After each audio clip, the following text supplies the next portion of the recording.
non foron concibidos para culpar, senón para probar o amor, para contornalo. Ás veces deberíamos prescindir das falanxes, entregar as costas como ramo e abrir só para nós o bosque. De feito, entregáronnos ao nacer unha chave para abrir o bosque, mais a danza sempre quedaba en países que nunca falaban para nós.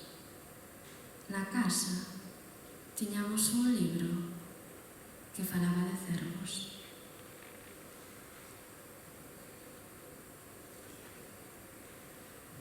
No claro do bosque hai un mar morto no que fondear o corpo para emerxer mármore.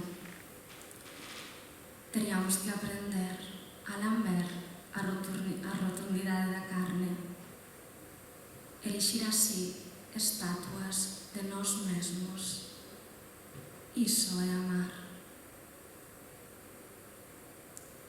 Coa esponxa na man dereita aseamos o corpo do amante ferido.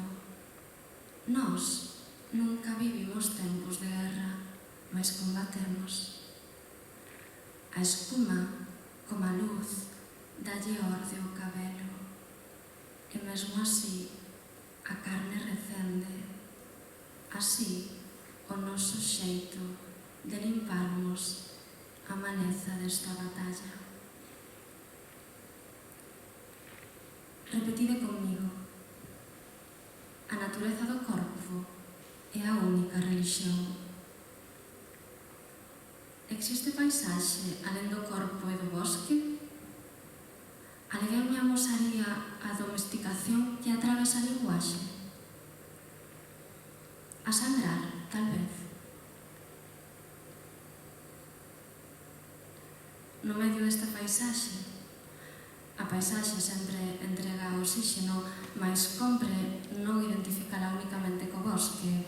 Hai unha muller que escorza a cadeira cara atrás. As nádegas exhiben a carne. A cintura quebrada exhala a propia sedución.